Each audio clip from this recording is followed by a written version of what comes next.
Welcome to The Business That Pays with Adam Tolliver from Artisan Financial Strategies, where we mind the business that pays you.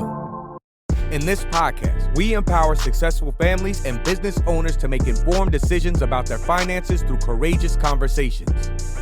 Through his expertise as a practicing investment advisor representative with Eagle Strategies, LLC, a registered investment advisor, Adam teaches you how to create a wealth ecosystem by combining a practical technical framework with your personal, family, and community values. Join us for this journey where Adam normalizes sustainable wealth building and gives you the keys to make courageous, proactive financial decisions.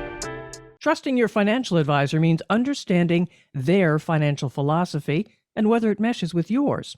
It may also expand your horizons with questions and concepts you never thought about before. Adam Tolliver of Artisan Financial Strategies wants you to know where he is coming from. And in this episode of his podcast, The Business That Pays, Adam is all about the first of the 4 pillars of his financial philosophy. I'm Patrice Sikora, and Adam, we're starting this podcast with a discussion of time. There sounds like we're bringing in Aristotle and Einstein, but please tell me they're not coming into the conversation, are they? I promise you this conversation is less existential and theoretical in nature, much more practical.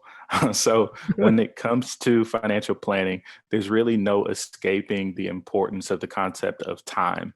You'll often hear people use cliches like time is money. But I really do believe that understanding the power and importance of this concept helps to create a lot of mental and emotional clarity in your financial life, and ultimately can help govern your behavior and expectations so that we can drive ourselves towards the desired results we're looking for in a financial plan. All right, so time and money. The first thing that comes to mind is, it's my money, I'm putting it away, but when do I need it? How can I get to it? What other questions along with that, and then answer them for me?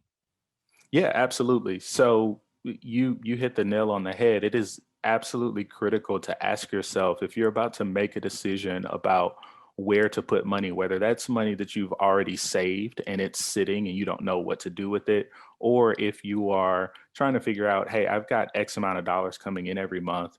And after I pay my bills, I've got money left over. Like, where should I be putting my money as it comes in? One of the first questions that you need to ask yourself is, when do I need this money? And then the important one, the follow-up after that is, what will the money be doing for me between now and when I need it? And so this concept is really just about process of elimination. Once you've narrowed down a timeline, a time horizon for when you need your money, you can start to say, okay, well, if I don't need it immediately, that means that I know I can probably rule out a savings account. The reason that you don't want to just have money sitting in a savings account beyond a certain amount is because it becomes what we call stale. It's not doing anything for you. It's not really gaining any interest, especially in a time like now. So a further time horizon out means that we want to look at different options. On the contrary, if you do know you need it in the short term, you know that you probably don't want to put it in the market. You probably don't want to take a lot of risk with money that you need 2 to 3 months from now or 6 months from now. And so once we've made a decision about timeline, if we know that, then we can start to narrow down where we will and will not put the money. And then after that, we get into the second pillar, which we'll be talking about in our next episode, which is understanding your money relative to function. So figuring out time is step 1. What type of timeline are we working with here? If you're looking at a short-term timeline, where would you put that money? So if you're looking at a short-term timeline, you want safety and you want accessibility. You need your money to be predictable. So you don't want to wake up one day. Let's say, for instance, you are planning to make a down payment on a house, and that down payment is going to be happening in the next 6 to 7 months. You don't want to wake up one day and have your $20,000 be $18,000 because the market does what the market does, right? And so that's more so something that you want to put in a regular savings account. Some people might even keep it in a checking account, which I wouldn't necessarily recommend, but you want that money to be accessible and you want it to be very predictable as far as what it's going to be. You want no surprises with short-term money. Okay. And then long-term, let's say, all right, 30 years, we're going really long-term. Mm-hmm. Where would you put that? So ironically enough, most people have no problem saving for the long term if they are people who participate in their 401k, their employer sponsored retirement plans. That's automatically by default a long term bucket of money because most of us can't access it until we're 59 and a half. And so that's a perfect example of a long term bucket of money. It's something that you're not going to touch until you get to a certain age. And for the most part, you just kind of peel it off without ever looking at it. It doesn't hit your bank account because it's deducted before you get a chance to see it, and people don't think about it. Beyond that, you're thinking about your non-qualified investments, so investments that are long term, but you don't need to, put it in a retirement plan. And so when you're thinking 30 years out, that's where you have a lot more freedom to take some risk because whatever happens between now and 30 years from now, typically there's going to be enough time for you to recover from world events, from market hiccups, recessions, whatever may come over the course of a 30-year window. What about the midterm then? That sounds like that could be pretty problematic. Let's say 10 to 20, 25 years. The short term, I understand. The long term, I understand. What do you do in the middle? So the middle is actually the very interesting part because it is what tends to get neglected. It's easy to focus on the short term because you're in it right now. You're like, Yeah. know what you need in the next, 3 weeks, 6 months, sometimes 1 to 3 years. You've got a pretty clear idea like what's happening in your world. Long term, as I get older, I don't want to work forever, right? So people plan for these things. That middle bucket gets a little hazy. It's like I don't and it's funny because as we experience life, maybe I am going to get a little existential here, so my apologies. But as we are experiencing life, what is midterm kind of creeps up on us. Like I'm thinking about it now and I'm in my early to mid 30s. I'm 33, I'll be 34 soon. I'm thinking about how when I was 22 or 23, I did not think that 33 was going to get here this fast. Right. And so that time really can sneak up on us. That midterm bucket, you have to be pretty intentional about. The midterm and the long term, as far as the nature of the types of vehicles that we'll put our money in, can be pretty similar. So we're still looking at investment type vehicles, things where we're going to take on a little bit of risk with our money. Because it's midterm, we won't take as much risk maybe as the long-term bucket. And this is where we start to describe your investment vehicles or the accounts that you're growing as sort of opportunity vehicles, an opportunity account. So you don't know what you might want to do 10 or 15 years from now. You do know that you want to put yourself in a place where you feel stable and secure and you have options to make some decisions. And so you want to start putting money away that you have sufficient security and cash flow to support yourself in the short term. This is extra money that I don't need to live on, but my future self and my family's future self can benefit from. And so that's where if I look up myself speaking as a 33-year-old, if I look up at 46 or 47 and I say, I think I want like my dream, this is the last home that I'm going to live in. Or whatever, or maybe I want to launch a next business or a new business venture, or for someone else that may be, leaving corporate America to take a stab at some dream that I've had for, X amount of years. But the key is that money's earmarked for opportunity. It's longer term than our sort of immediate security. And so for that reason, just based on the timeline alone, you're still using the same concepts. I don't need it immediately, so it doesn't need to be liquid and accessible and safe like we talked about with the short-term money. But you do need access to it, so it can't be in retirement plan because you're going to need it before 59 and a half, right?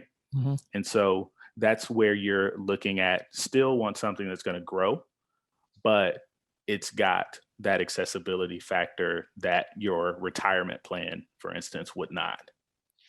I would think too that this is the time when if things are going to get wonky on you, they would change. Short term, you know what you've got. Long term, you know if you've got. But in the meantime, maybe you change your career. Maybe you go through a divorce. Maybe you have a number of children born. So you've got to be able to That pivot with the money here. that's absolutely true, and that's exactly what I mean when I say you're building up your own security and flexibility as far as options go. If you've got resources, if you've got some capital set aside, it may not be earmarked for anything in particular, but you know at some point you may need or want to use it. And so that's what that midterm bucket is really about. I know you are a big believer in cash flow. So tell me how that relates to time. Yes. So cash flow. I believe that cash flow is king. The saying that people are used to hearing is cash is king, but that's usually Right. when someone wants you to pay for something. So you go in a car lot and they're like, cash is king. Of course they believe cash is king.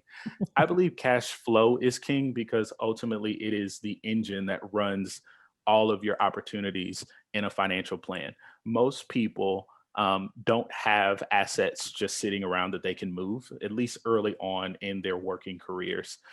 You will have that later on as you get older, as you accumulate more money. But in the meantime, cash flow, which is really a measurement of your cash coming in and going out across time. And almost every meaningful measurement of your money, we are tracking it across time. Your income, we want to have a good understanding of how often you get paid. Your expenses, we want to know how often those bills or expenses come out. Most of us get paid on a biweekly or a monthly basis, and we pay our bills on a monthly basis. So we're always dealing with measurements of time. You get paid, and it's called a Mhm. pay period. So you'll notice that time is really baked into all of the things that we do with our money. When you are looking at how long it's going to take you to service debt and pay off debt, you have an amortization schedule. So all of these are concepts of time that we have to understand when it comes to our cash flow. And a lot of it is helping us make long-term and short-term decisions about what we can actually afford to do. Sounds like a big old budget to me.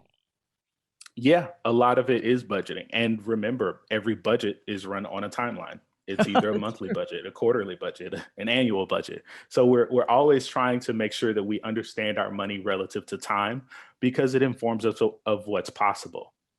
And now you've touched on these, but let's go into them a little bit more. The various life cycles. You have short term, you've got your midterm, you've got your long term, and this all fits into your life. Things change. Absolutely. So with our life cycle, everyone's life is different, right? But for the most part in our society, we've got a pretty clear path that the majority of people are going to go on. You're going to come out of college, and a lot of people are going to come out of college dealing with debt, but also just starting to earn their income, starting to build up their assets in their career. And so you're in that build mode in the early going.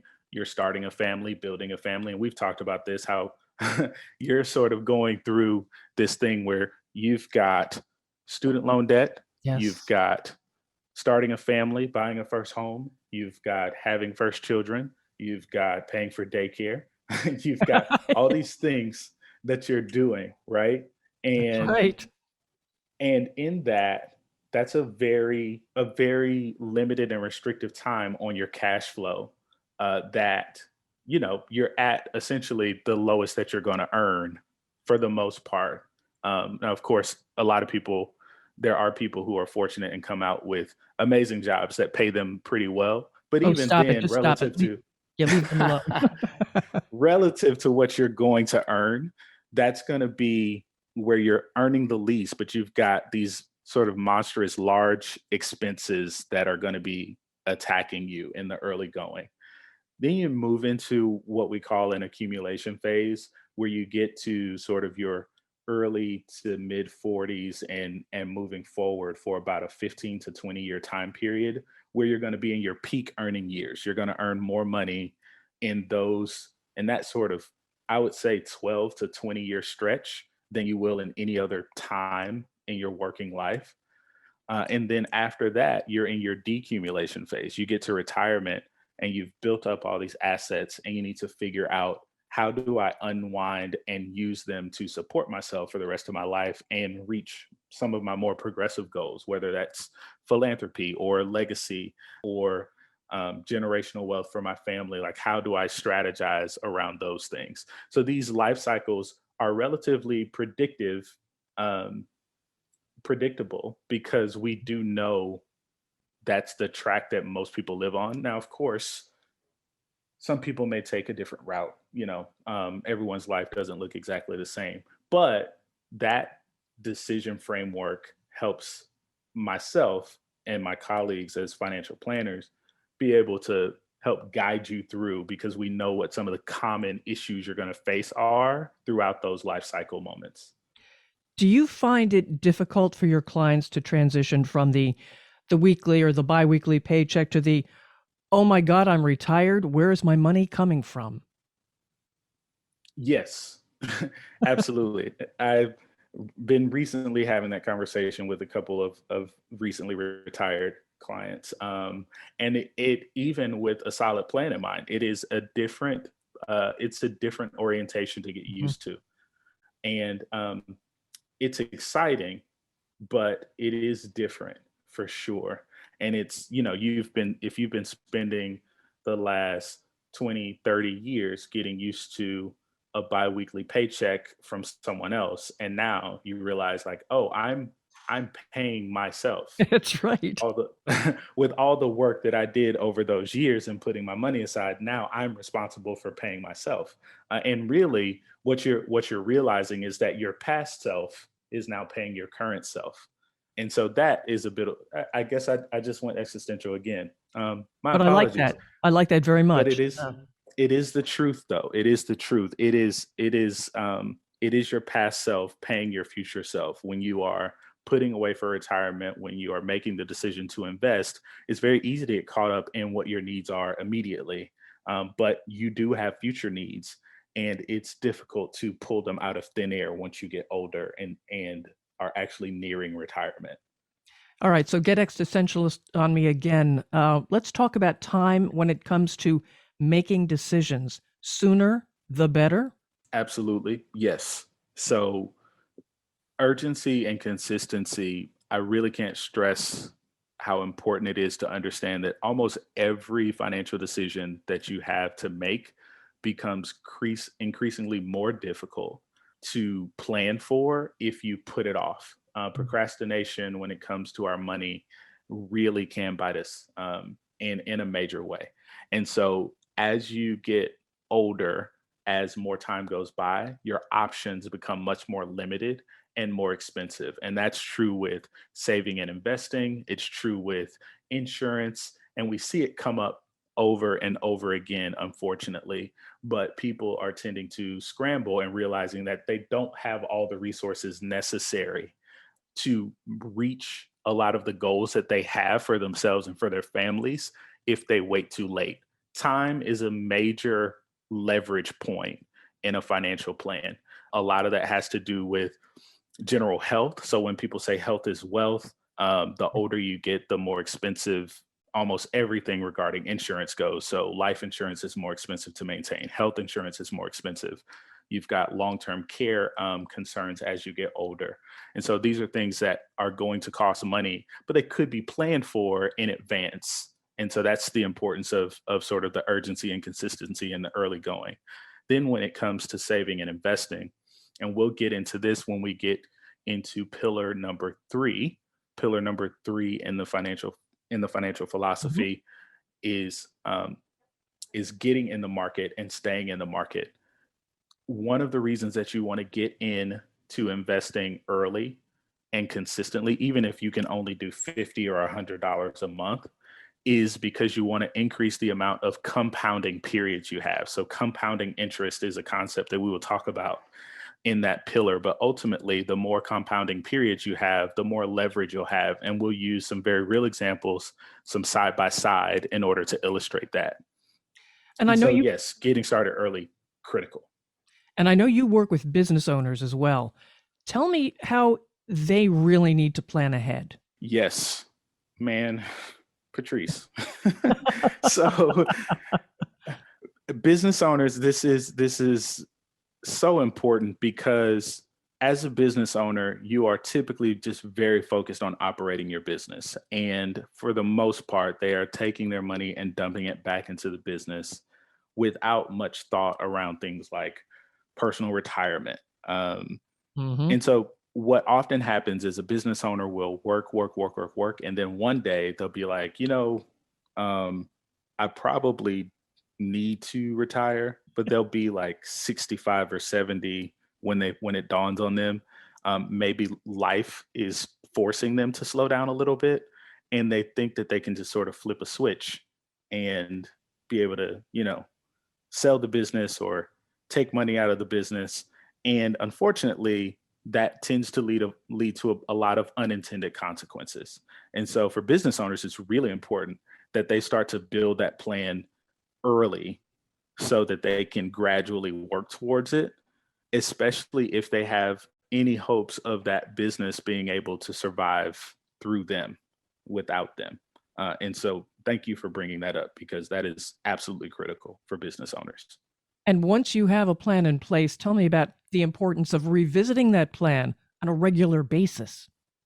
Here we go, talking time again. So, any plan that you do is a snapshot, right? So we build a plan and we're doing it based on the information that we have today. What are the true facts for you and your family and your business today?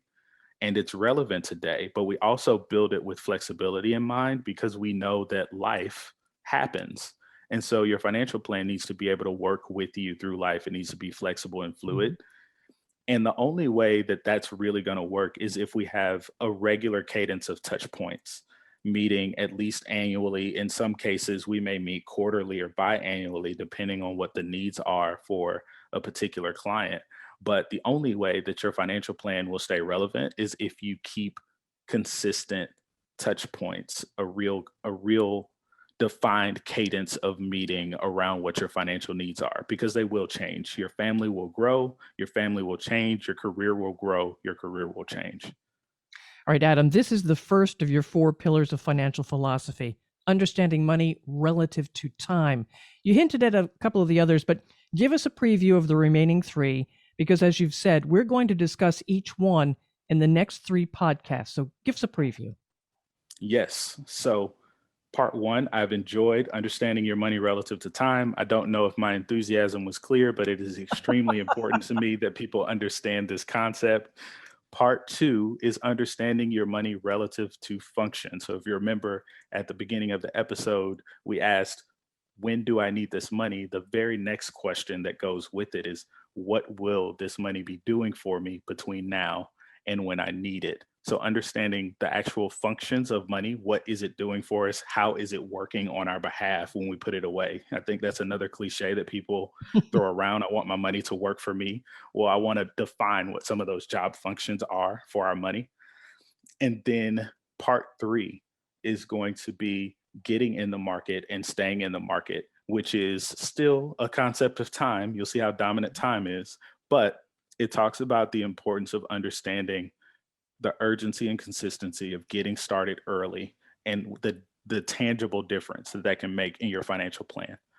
And then the last part, our finale for the series, is going to be protecting your downside. So, understanding the importance of risk management. It's very easy to walk into a financial advisor's office and say, hey, I make X amount of dollars. I have X amount of dollars already. I want to take this money and I want to grow it as much as possible over the next 20, 30, 40 years. That's all I'm worried about. That would assume that every day moving forward, everything's going to go fine. You'll continue to earn what you earn. Your money's going to be what it's going to be, and it's all going to be upside. What we do know is that the longer window of time we look at, the more likely we are to see some adverse conditions. Right. And so we'll talk about how we plan for what are some of the likely challenges that we'll face on our journey financially, and how can we mitigate some of those risks. Outstanding. I'm looking forward to those episodes as well. But Adam, if someone has a question, they want to reach out to you, how can they reach you? Please go to workingwithadam.com You can learn all about what it's like to work with me. You'll also be able to join my email list and you can reach out to me directly. Adam Tolliver of Artisan Financial Strategies. Make sure you know when the new episodes of Adam's podcast, The Business That Pays, are ready for you, especially the next 3. All you have to do is subscribe. You can also share with others. I'm Patrice Sikora, and let's talk again later. Thank you for listening to Business That Pays. Click the subscribe button below to be notified when new episodes become available. The information covered and posted represents the views and opinions of the guests and does not necessarily represent the views or opinions of the Artisan Financial Strategies or Eagle Strategies LLC, a registered investment advisor. The content has been made available for informational and educational purposes only. The content is not intended to be a substitute for professional investing advice. Always seek the advice of your financial advisor or other qualified financial professional provider with any questions you may have regarding your investment strategies. Adam Tolliver, registered representative offering securities through New York Life Securities, LLC, member FINRA SIPC, a licensed insurance agency. 1125 Cambridge Square, Suite C, Alpharetta, Georgia, 30009, 404-210-9311. Financial advisor offering investment advisory services through Eagle Strategies, LLC, a registered investment advisor. New York Life Securities, LLC, and Eagle Strategies, LLC are New York Life companies. Artisan Financial Strategies, LLC, is not owned or operated by New York Life Securities, LLC, or its affiliates. Neither Artisan Financial Strategies, LLC, nor its advisors provide tax, legal, or accounting advice.